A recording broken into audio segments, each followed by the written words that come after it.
He was holding the ring when he saw them. 2 little girls, 4 years old. His ex-wife's hands on their shoulders, and their eyes, his eyes, staring back at him across a crowded street.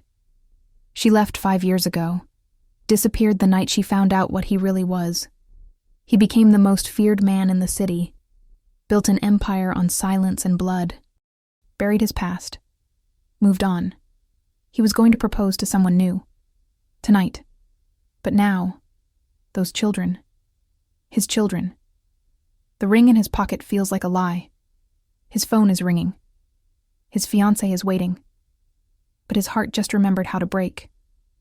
And the most dangerous man in America is about to discover some wars can't be won with power. The rain didn't fall in New York. It accused. Min-jun stood outside Tiffany & Co. on 5th Avenue, the small blue box heavy in his coat pocket, heavier than the gun he carried at his ribs. Inside that box was a 3-carat diamond ring. Flawless, brilliant cut. Exactly what a man like him was supposed to give a woman like Sophia. Sophia. Beautiful. Elegant.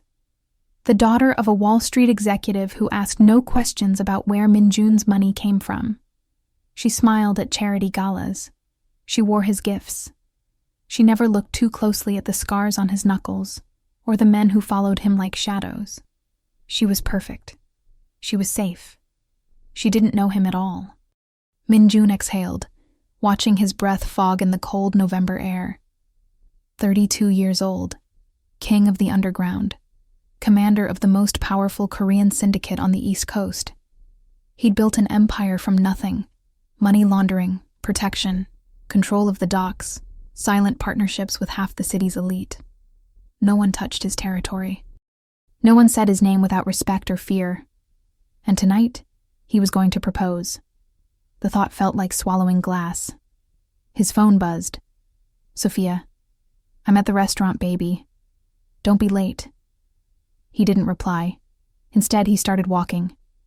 The plan was simple. Dinner at Le Bernardin. Champagne. The ring. A future that looked clean and uncomplicated. A future where he didn't wake up alone in a penthouse that echoed with ghosts. A future where he stopped thinking about her. But the universe had other plans. Min-jun crossed 57th Street, hands in his pockets, bodyguards trailing 20 feet behind. The sidewalk was packed. Tourists, shoppers, people living lives that didn't include blood or buried secrets. He moved through them like water, invisible despite his tailored black suit and the cold authority that radiated from him like frost. And then, he saw her. Time didn't stop. It shattered. Across the street, standing in front of a small bookstore, was a woman he thought he'd never see again. Amara, his ex-wife. The only person who ever walked away from him and survived. She looked different. Older, maybe. Her hair was longer, natural curls falling past her shoulders. She wore a simple navy coat, jeans, boots. No makeup, no jewelry. She looked tired, beautiful, real. But it wasn't her that made his heart stop. It was the 2 little girls holding her hands. Identical twins. 4, maybe 5 years old. Dark curls like their mothers. Small winter coats, one pink, one purple. They were laughing at something, faces bright with joy. And their eyes. Min-jun's breath caught. Dark. Almond-shaped. Sharp and clear. His eyes. The world tilted. He stood frozen in the middle of the crosswalk as people pushed past him, horns blaring, the city screaming around him. But all he could see were those 2 little girls. Those eyes. That impossibility made flesh. Amara looked up. Their gazes met across the street. And for one single heartbeat, the most dangerous man in New York felt like a boy who'd lost everything. Her face went pale. Shock. Fear. Something else he couldn't name. Then she grabbed the girl's hands tighter and turned away. "Wait." Min-jun started moving, but a delivery truck cut between them, blocking his view. When it passed, they were gone, vanished into the crowd like ghosts. He stood there, heart pounding, the rain soaking through his coat. 5 years. She'd been gone for 5 years, and she had his daughters. Later. Min Jun's penthouse. Midnight. He didn't go to dinner. He sent Sophia a text. Emergency. I'm sorry. And ignored her 12 phone calls. Now he stood in his living room, 50 floors above the city, staring out at the lights of Manhattan like they held answers. The ring sat on the glass table behind him. Untouched. Forgotten.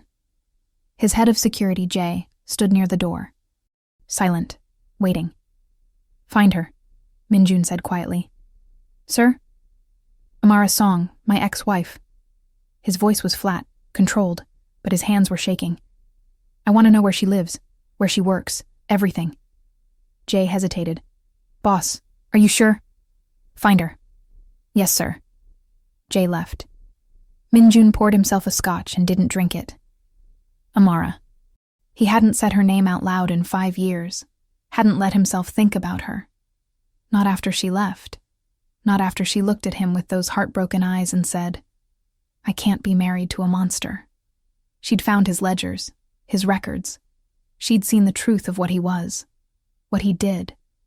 And she'd walked out of their penthouse apartment in the middle of the night and disappeared so completely it was like she'd never existed.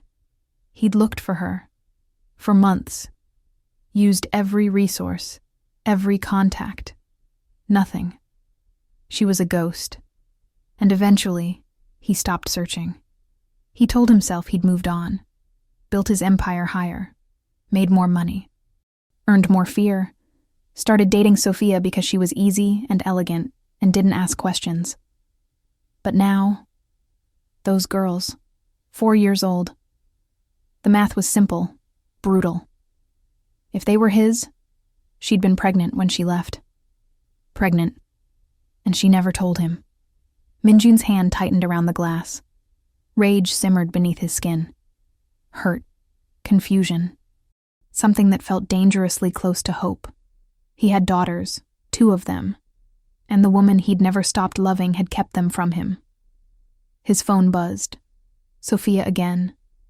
He turned it off. Tomorrow he would find Amara. Tomorrow he would get answers. Tonight he stood in the dark and let himself remember what it felt like to break. Amara didn't sleep. She sat on the edge of her bed in the small apartment in Brooklyn, hands trembling, staring at the wall like it might offer salvation. The twins were asleep in the next room. Mia and Zara, her whole world, curled up together under a quilt her mother had made. He saw them. The thought was a knife. Min Jun, standing across the street, looking at her daughters with those sharp, lethal eyes that had once looked at her like she was the only thing that mattered. She'd run, grabbed the girls and disappeared into the nearest subway station, her heart pounding so hard she thought it would break her ribs. She'd checked over her shoulder 20 times on the train, locked every door in the apartment twice, but she knew. He would find her. Men like Min Jun always did. Amara pressed her palms to her face, exhaustion burning behind her eyes.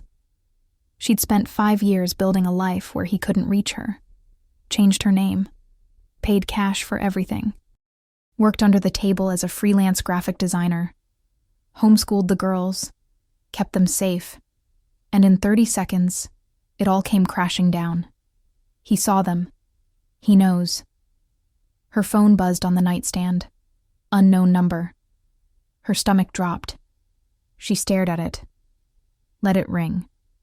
But when it buzzed again, a text this time, her hand moved on instinct. The message was short. We need to talk. Tomorrow. 2 p.m.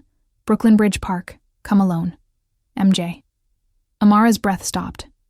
MJ, Min Jun. He'd found her. Already. Of course he had. She wanted to throw the phone across the room. She wanted to scream. But instead, she sat in the dark and thought about her daughters sleeping in the next room. Thought about the man who'd once promised to give her the world and then drowned it in blood. She typed back, If you come near my girls, I'll disappear again, and you'll never find us. The reply came instantly. They're my girls too.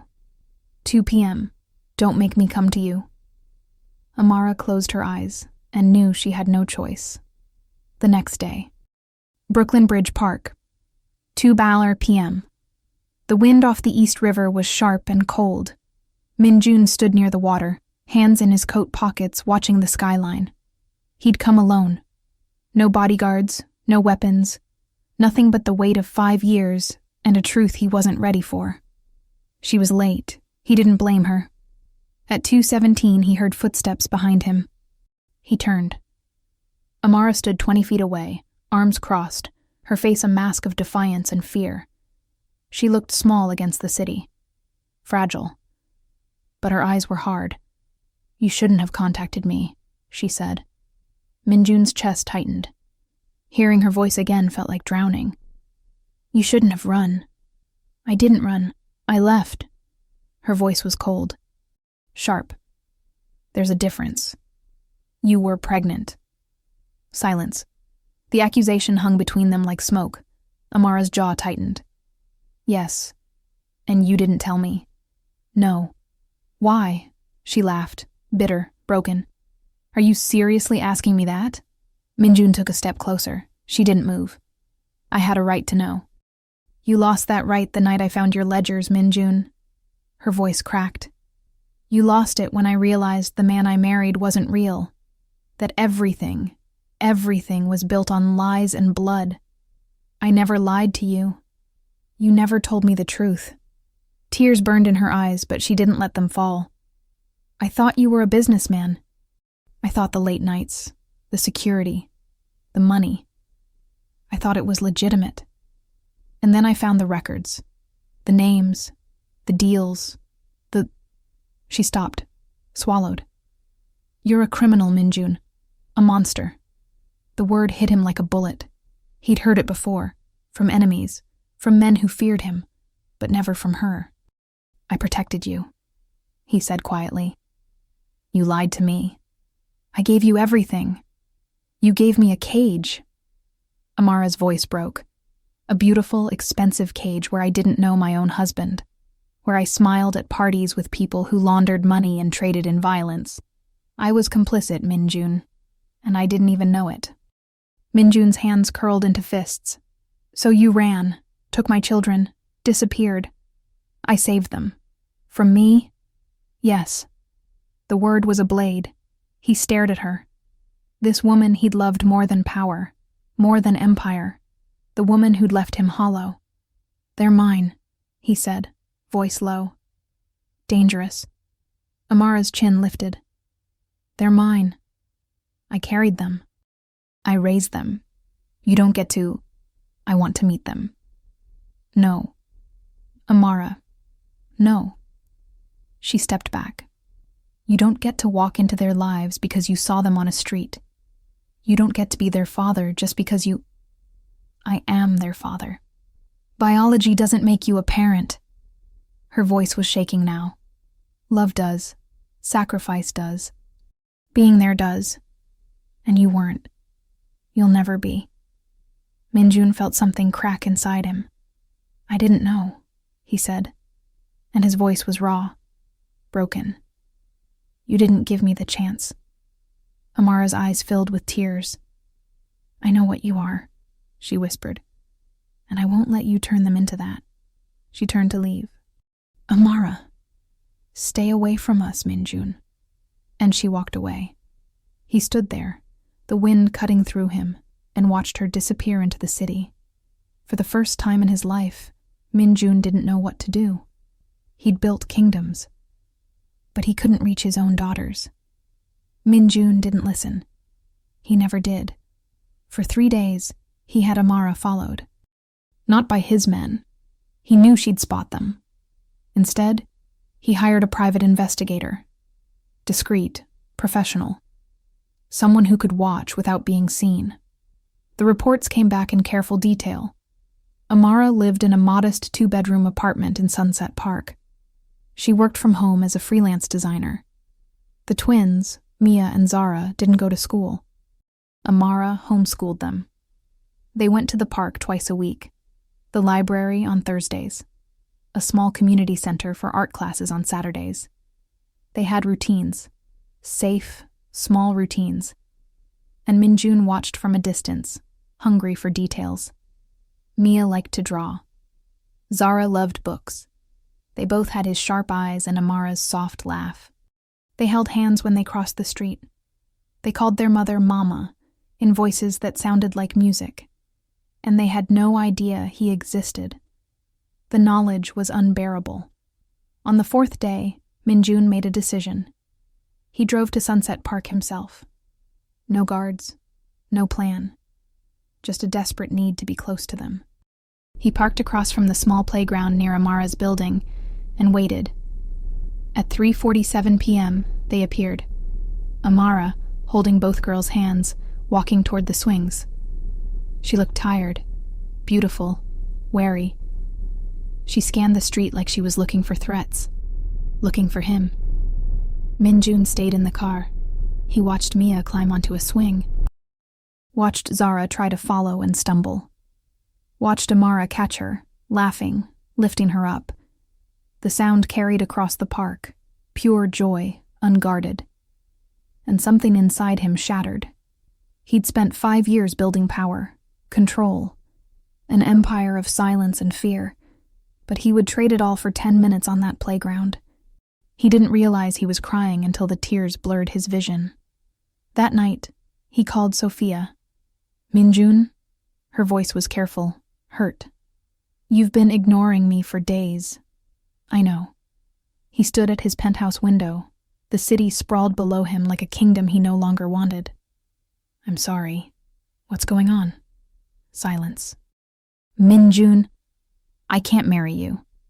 The words fell like stones. Sophia's breath hitched. What? I'm sorry, Sophia. You deserve better than this, better than me. Is there someone else? Yes. It's complicated. That's not an answer. I'm ending this. I'm sorry. He hung up, threw the phone across the room, and stood there, alone, the ring still sitting on the table where he'd left it days ago. He'd chosen, and it hadn't even been a choice. 1 week later, Amara knew he was watching. She felt it every time she left the apartment, every time she took the girls to the park. She didn't see him. Minjun was too smart for that, but she felt him, like a shadow, like gravity. It terrified her, and it broke her heart, because she knew what it meant. He wasn't going to let go. On a cold Friday afternoon, her phone buzzed. Another unknown number, another text. I won't approach them. I won't interfere. But please let me see them, even from a distance. I just need to know they're real. Amara stared at the message, hands shaking. She should say no. She should block the number. Move again. Disappear. But the words on the screen were so raw, so broken, and against every instinct, every fear, every wall she'd built. She typed back, tomorrow, 4 p.m., Sunset Park Playground. You stay in your car. You don't approach. You don't speak to them. If you break this, I disappear forever. His reply was instant. Thank you. Amara closed her eyes and prayed she wasn't making the worst mistake of her life. The next day, Sunset Park, 4 p.m. Minjun sat in his car, heart pounding, hands gripping the steering wheel like it was the only thing keeping him tethered to earth.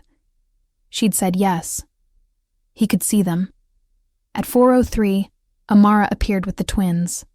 Mia wore the pink coat. Zara wore purple. They ran ahead to the swings, laughing, while Amara followed slowly, her eyes scanning the street. She found his car. Their gazes met. She didn't smile, didn't wave, just gave him a small warning nod. Stay there. Minjun nodded back and watched.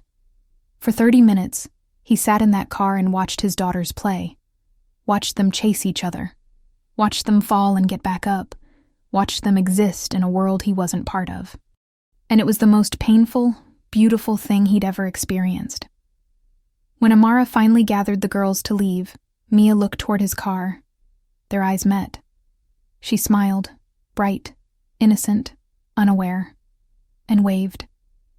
Minjun's breath stopped. He lifted his hand, waved back. Mia giggled and ran to her mother. Amara took their hands and walked away.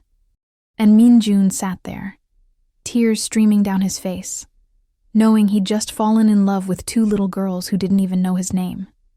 Before we start, a quick note. Channel members get access to exclusive videos, content that doesn't always go public, and early access to new uploads up to 1 month before they're released. Just click Join here on YouTube. And for those who would like to support the channel K-UNSAID, your contribution helps the team continue investing in better tools and higher quality production. Now, let's get into the video. The arrangement became a ritual. Every Saturday at 4 p.m., Min-jun would park across from Sunset Park and watch his daughters play. He never approached, never spoke, never broke the invisible line Amara had drawn. But he was there, a silent presence in a black sedan, hungrier for those stolen moments than he'd ever been for power. Amara pretended not to notice, but he saw the way her shoulders tensed when she spotted his car, saw the way she kept the girls closer. She hated this, hated him, but she allowed it, and that small mercy felt like redemption. For 3 weeks, nothing changed, until the day everything did. It started with a phone call. Min-jun was in a meeting with his lieutenants, 6 men who controlled different sectors of his empire, when Jay entered the room, face tight with urgency. "Boss, we have a problem." Min-jun's eyes narrowed. "What kind of problem?" "The Volkov Bratva. They're pushing into Red Hook. Hit 2 of our distribution points last night. Send a message." Silence filled the room like ice. The Volkov family. Russian mob, brutal, reckless. They'd been testing his borders for months, and Min-jun had shown restraint, strategic warnings, calculated pressure. But this was different. This was a declaration of war. "What's the message?" Min-jun asked, voice dangerously calm. Jay hesitated. "They want a meeting. Tomorrow night. Neutral ground. They said if you don't show, they'll burn Red Hook to the ground." One of his men slammed a fist on the table. "It's a trap, boss. We hit them first." "No." Min-jun's voice cut through the room like a blade. "No retaliation. Not yet." "But," I said no. He stood, authority radiating from him like frost. "Set up the meeting. I'll handle it." Jay nodded. "Yes, sir." The men filed out, uneasy but obedient. Min-jun stayed behind, staring at the city through the window. War was coming, and for the first time in his life, he had something to lose. That night, he sat in his car outside Amara's building. He shouldn't be here. It was Tuesday, not their arranged day, but the weight of what was coming pressed on him like gravity, and he needed to see them, needed to know they were safe. At 7:32 p.m., the lights in Amara's apartment went on. He could see shadows moving behind the curtains. Amara. The girls. A normal evening. Dinner. Bath time. Stories. A life he wasn't part of. His phone buzzed. A text from an unknown number. "Watching someone, Mr. Choi? Careful. Obsession makes men sloppy." Min-jun's blood turned to ice. He scanned the street, empty, dark. But he felt eyes on him, felt the threat like a knife at his throat. Another text. "Beautiful family. It would be a shame if something happened to them." His heart stopped. No. He dialed Jay. "I need a full security detail on Sunset Park. Now. 24-hour surveillance. No one gets near that building." "Boss, what's going on?" "Just do it." He hung up, stared at Amara's window, and realized the worst thing he'd ever done wasn't the blood on his hands. It was bringing danger to the only people who mattered. The next morning, Amara was making breakfast when someone knocked on her door. She froze. No one knocked on her door. No one even knew where she lived except Min-jun. She checked the peephole. A woman stood in the hallway, mid-30s, professional suit, calm expression. Amara opened the door a crack, chain lock still in place. "Can I help you?" The woman smiled. "Ms. Song? My name is Agent Sarah Chen. I'm with the FBI. May I come in?" Amara's stomach dropped. What is this about?"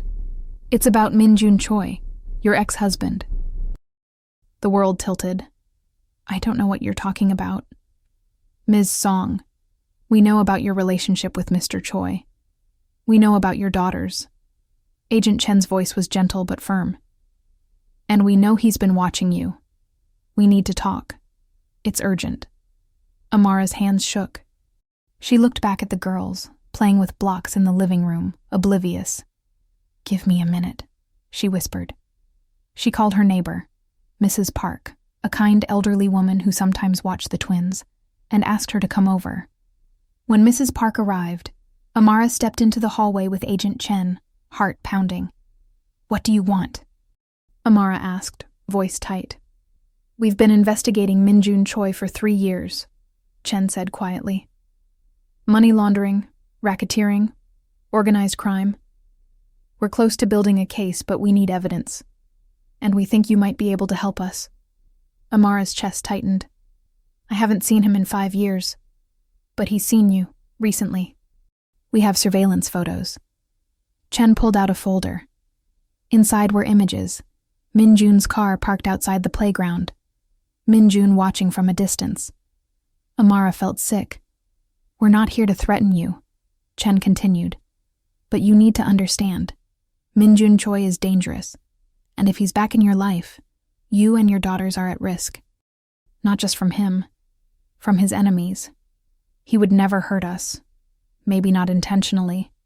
But his world is violent, Ms. Song. People die, and the people close to him, they become targets. Amara closed her eyes. She'd known this. Of course she'd known this. That's why she'd left. What do you want from me? She whispered. Help us put him away. Testify. Give us whatever information you have from your marriage, financial records, contacts, anything. I don't have anything. Then wear a wire. Meet with him. Get him to talk. Amara's eyes snapped open. You want me to betray him? We want you to protect your daughters. The words hit like a hammer. Chen handed her a business card. Think about it. But don't take too long. War is coming, Ms. Song. And when it does, no one is safe. She walked away. Amara stood in the hallway, card trembling in her hand, and felt the walls closing in. Saturday, 4 p.m., Sunset Park. Min Jun was late. Amara waited on the bench near the swings, the girls playing nearby, her heart racing. At 4:23, his car pulled up. He didn't get out, just sat there, staring. Amara's phone buzzed. I'm sorry I'm late. Had to make sure no one followed me. She looked at his car, saw the exhaustion in his posture even from a distance. She typed back, We need to talk, in person. His reply was immediate. When? Tonight, after the girls are asleep. My apartment. 9 p.m. Are you sure? Amara stared at the message. No. She wasn't sure about anything anymore, but Agent Chen's words echoed in her mind. War is coming, and Amara needed to know. Was Min Jun still the man she'd run from? Or was there something left worth saving? She typed, yes. Come alone. 9 p.m., Amara's apartment. The knock was soft. Amara opened the door. Min Jun stood in the hallway, hands in his pockets, looking more vulnerable than she'd ever seen him. No guards, no armor. Just a man standing at the threshold of a life he'd lost. Hi, he said quietly. Hi. She let him in. The apartment was small, modest, nothing like the penthouse they'd shared. But it was warm, lived in. Photos of the girls covered the walls, drawings, books, life. Min Jun looked around like he was seeing heaven. They're asleep? He asked. Yes. He nodded, stood awkwardly near the door. Amara gestured to the couch. Sit. He did. She sat across from him, a coffee table between them like a border. Silence. You have a nice home, he said finally. It's small. It's perfect. Amara's throat tightened. Why are you here, Min Jun? You asked me to come. No, why are you here? In my life, watching us, texting me. What do you want? He looked at her, really looked at her, and she saw the answer in his eyes before he spoke. I want to be their father. The words hung in the air. Amara shook her head. You don't get to just decide that. I know. His voice cracked. I know I don't deserve it. I know I have no right. But Amara, they're mine. And He stopped, swallowed. I've spent 5 years building an empire I don't even want anymore. I've made myself into something I hate. But those girls... His voice broke. They're the only good thing I've ever made. Tears burned in Amara's eyes. You're a criminal, she whispered. I know. You've hurt people. I know. You're dangerous. Not to them. Never to them. You can't promise that. Amara's voice rose. Your world is dangerous, Minjun. Your enemies. The FBI is watching you. The Russians are threatening you. And now... She stopped. Took a breath. Now my daughters are in the middle of it. Because of you. Minjun went still. What are you talking about? Amara pulled out Agent Chen's card. Threw it on the table. Minjun picked it up. Read it. His face went white. They came to you? Yesterday. What did they say? They want me to help them build a case against you. They want me to wear a wire. To betray you. Minjun's hands curled into fists. And I told them to leave. He looked up, shock in his eyes. I told them I don't have anything, that I haven't seen you in years, that they're wasting their time. Amara's voice shook. I lied for you, Minjun. Even after everything. Even though I should help them. I lied. Why? Because you're their father. Tears spilled down her cheeks. And I don't know what to do. I don't know if I'm protecting them or destroying them. I don't know if letting you into their lives is the worst mistake I'll ever make. But I look at you and She broke. I see the man I loved. And I hate that I still do. Minjun stood, crossed the space between them, knelt in front of her. I'll leave, he said, voice raw. I'll walk away. I'll disappear. If that's what's safest for them, for you, I'll do it. I'll give up everything. Amara stared at him, tears streaming. Do you mean that? Yes. You'd give up your empire, your power, everything you've built?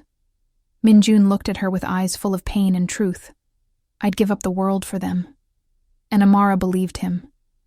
She reached out, touched his face. Then prove it. Minjun didn't go home that night. He stayed. Amara made tea. They sat in the small kitchen, the city humming beyond the windows, and for the first time in 5 years they talked. Not about the past. Not yet. About the girls. Mia loves art, Amara said softly, hands wrapped around her mug. She draws constantly, imaginary worlds, castles, dragons.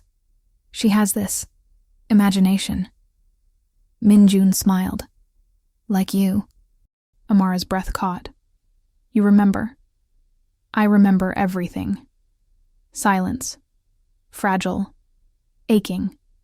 And Zara? He asked. Zara is fierce, protective. She's the one who checks under the bed for monsters, who makes sure Mia eats her vegetables. She's 4 years old and already trying to save the world. Like you, Minjun said again. Amara's eyes filled. They're so good, Minjun, so pure. And I'm terrified every day that the world is going to break them. It won't. You don't know that. I won't let it. His voice was steel, promise. Whatever it takes, I'll keep them safe. Amara looked at him. This man who'd built kingdoms on violence, who'd made himself into something brutal and untouchable, and saw the truth in his eyes. He meant it. The FBI won't stop, she said quietly. And your enemies. Agent Chen said war is coming. It is. What are you going to do?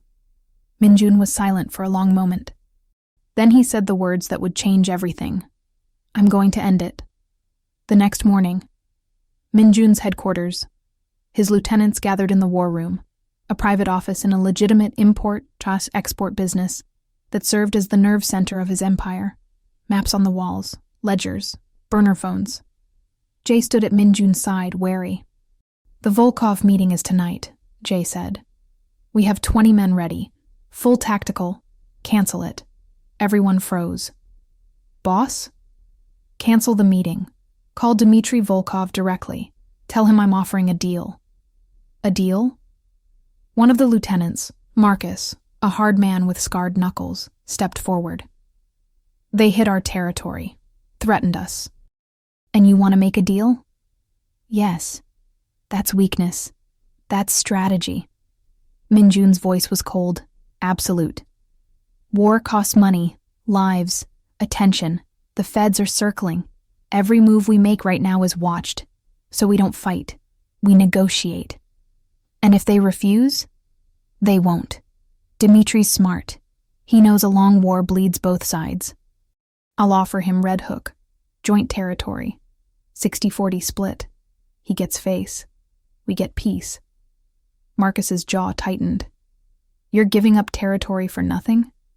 "I'm giving up territory for time." "Time for what?" Minjun looked at each of them, men who'd followed him for years, who'd built this empire at his side. "I'm getting out." The room erupted. "You can't be serious. Boss, this is insane. Enough." Minjun's voice cut through the chaos. "I've made my decision. I'm negotiating peace with the Volkovs. I'm closing the riskier operations, liquidating assets, and in 6 months, I'm stepping back." "Stepping back to what?" "A legitimate life." Silence, shocked, disbelieving. Jay spoke carefully. "Boss, what brought this on?" Minjun didn't answer directly. Instead, he pulled out his phone, showed them a photo, one he'd taken from his car. Mia and Zara on the swings, laughing, faces bright with joy. "I have daughters," he said quietly, "and they deserve a father who doesn't live in the shadows." No one spoke. "You can stay or go," Minjun continued. "I'll make sure everyone is taken care of. But I'm done building an empire on blood. I'm done being a monster." Marcus shook his head. "You think you can just walk away? That the feds will let you? That your enemies will?" "I'll make them." "How?" Minjun's eyes were hard, determined. "By giving them everything they want." That night, FBI field office. Agent Sarah Chen sat in her office reviewing case files when her phone rang. Unknown number. She answered. "Chen. Agent Chen. My name is Minjun Choi." She sat up straight. "Mr. Choi, this is unexpected. I have a deal for you." "I'm listening." "I'll give you everything. Names, contacts, financial records, offshore accounts.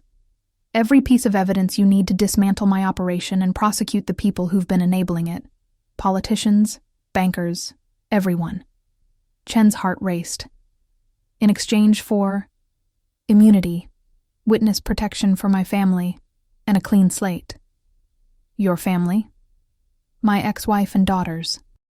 They get new identities, safety, a life away from all of this. And I walk away. No charges, no jail time. You're asking for a lot. I'm offering a lot. You've been chasing me for 3 years with nothing. I'm handing you the entire operation. Take it or leave it." Chen leaned back. This was huge, unprecedented. "I'll need to bring this to my superiors." "You have 24 hours. "That's not enough time. Then make it enough. Clock's ticking, Agent." He hung up. Chen stared at her phone, pulse pounding.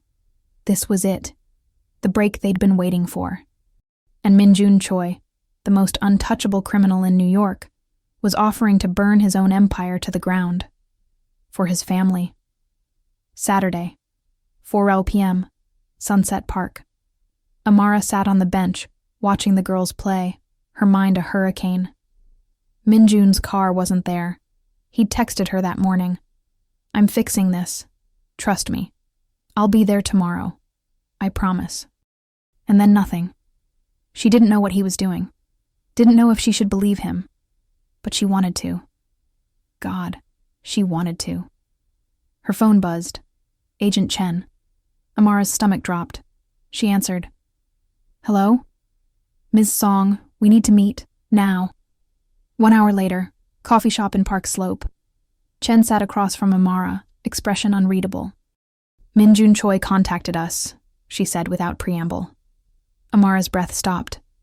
What? He's offering full cooperation. Evidence, testimony, everything we need to take down his entire network. Amara felt dizzy. Why would he? In exchange for immunity. And witness protection for you and your daughters. The world tilted. He's doing this for you, Chen said quietly. For them. He's willing to destroy everything he's built if it means keeping you safe. Tears burned in Amara's eyes. What? What happens now? If the deal goes through, you'll be relocated. New identities, new life, completely off the grid, safe. And Minjun? He walks, stays in New York. But he'll have no ties to organized crime. The deal includes strict monitoring for 5 years. If he steps out of line, immunity is revoked. Amara's hands shook. Does he get to see them? The girls? Chen hesitated. That would be up to you. Amara closed her eyes. He was giving up everything. Power, empire. The only life he'd ever known. For her. For their daughters. And she had to decide if that was enough. There's one more thing, Chen said. The deal includes testimony against some very dangerous people. Politicians, crime families. If Minjun goes through with this, he'll have enemies for life. He'll never be truly safe. Then why is he doing it? Chen looked at her with something like respect. I think you know why. Amara did. Because love was stronger than fear. Because his daughter's futures mattered more than his past. Because he was choosing to be the man he should have been all along. When do I have to decide? Amara whispered. You don't. He does. The deal goes forward with or without your blessing. But he wanted you to know. Wanted you to have a choice. Amara stood, walked out into the cold, and cried. 3 months later, spring came to New York like forgiveness. The cherry blossoms in Sunset Park bloomed pink and soft, petals drifting through the air like snow. The playground filled with laughter. The world kept turning, and Minjun Choi learned what it meant to live. The deal had gone through. He'd spent 6 weeks in federal custody, giving testimony, handing over evidence, dismantling an empire he'd built over a decade. Names, accounts, connections, everything. 12 people were indicted. 4 politicians resigned. 3 crime families fractured. And Minjun walked away. Free. Monitored. Watched. But free. Amara hadn't relocated. When Agent Chen offered her witness protection, Amara had looked at the business card, at the promise of a new life far away from the past, and said, No. Ms. Song, it's the safest option. I'm tired of running, Amara said quietly. I spent 5 years hiding, building walls, and I'm done. Minjun is giving up everything to protect us. The least I can do is let him try. So she stayed, and waited. Saturday, 4 p.m., Sunset Park. Minjun stood at the edge of the playground, hands in his pockets, heart pounding. This was different. For 3 months, he'd watched from a distance, texted, waited. But today, Amara had said yes. He saw her sitting on the bench, the girls playing nearby, and walked over slowly, each step feeling like crossing an ocean. Amara looked up. Their eyes met. Hi, he said softly. Hi. He sat beside her, close but not touching. They watched the girls in silence. They don't know who you are, Amara said quietly. I know. If we do this, if I let you into their lives, you can't leave.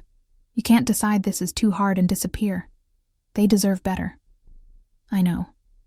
Do you? Amara turned to him, eyes fierce. Because this isn't the empire, Minjun. This is bedtime stories and scraped knees and school projects. This is showing up, every day, even when it's boring, even when it's hard. I want that, Minjun said, voice raw. I want all of it. Amara searched his face, saw the truth there. "Okay," she whispered.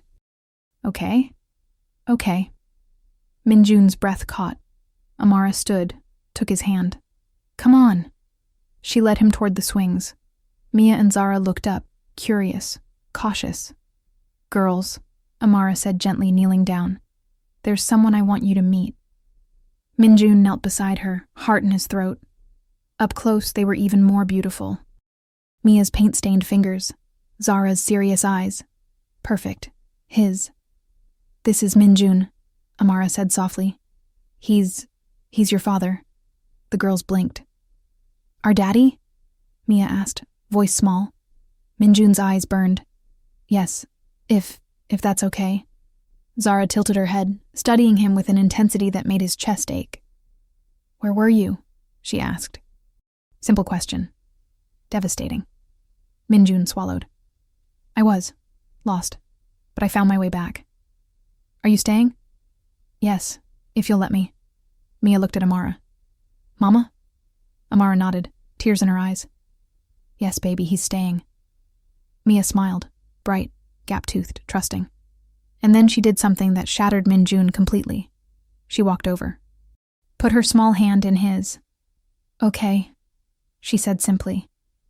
Zara followed, took his other hand, and Minjun, the man who'd commanded an empire, who'd never let himself break, started crying.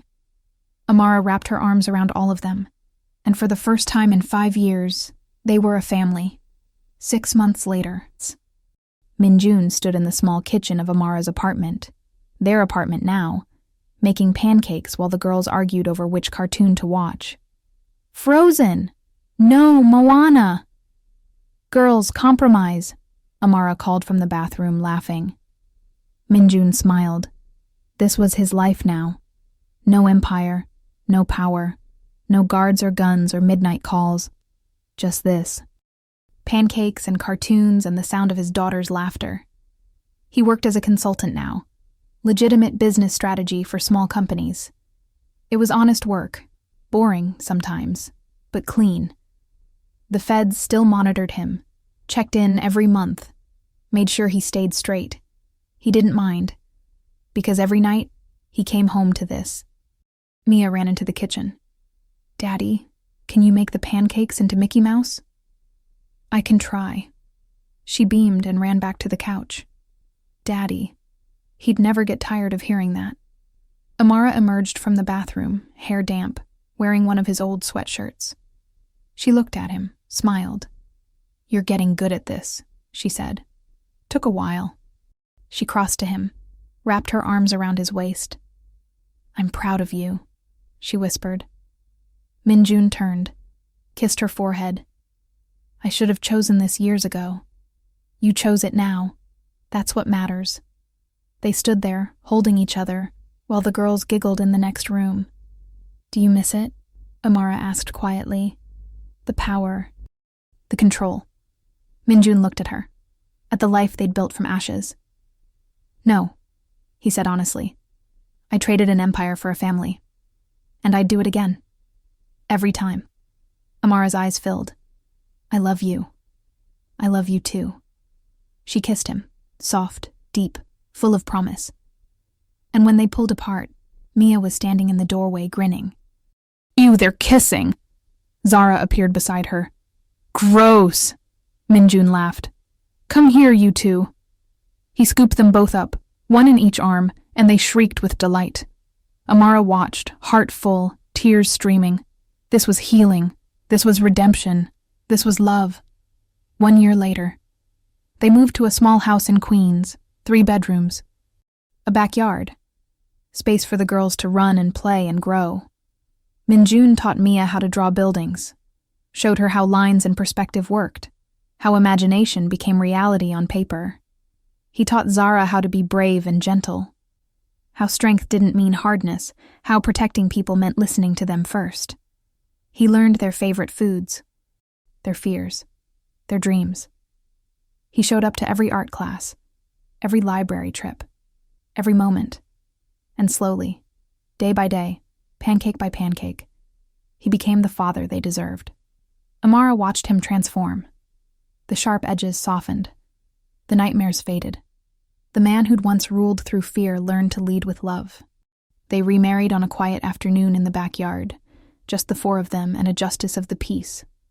Mia and Zara wore matching flower crowns. Minjun cried through his vows. Amara held his hands and promised, again, to choose him. Every day. And when he slipped the ring on her finger, the weight of it felt like home. Present day. Minjun sat on the back porch, watching the girls play in the yard. They were 7 now. Bright, beautiful, safe. Amara sat beside him, head on his shoulder. "Happy?" she asked. "More than I deserve. You deserve this. You earned this." He kissed the top of her head. The sun was setting, gold and pink and soft. Inside the house, dinner was cooking. Homework waited. Bedtime stories would follow. Tomorrow he'd take the girls to school, go to work, come home, make dinner. It was ordinary, simple, perfect. He'd given up an empire and found a kingdom. "Thank you," he whispered. "For what?" "For letting me come home." Amara smiled. "You were always home, Minjun. You just had to find your way back." They sat there, watching their daughters play, and knew this was the life they were always meant to build. Together. The end. Safety and monetization, check, Chapter 06. YouTube safety score, 10 to 10 monetization. Risk, low final decision, safe to publish, no changes needed. Explanation, Chapter 06 delivers a deeply satisfying, emotionally uplifting conclusion. No violence, no explicit content. The narrative focuses on healing, family bonding, redemption, and the beauty of choosing love over power. Positive themes of transformation, fatherhood, and second chances make this fully monetizable and perfect for broad audiences. The ending provides strong emotional relief and hope, exactly what viewers need for a happy, complete resolution.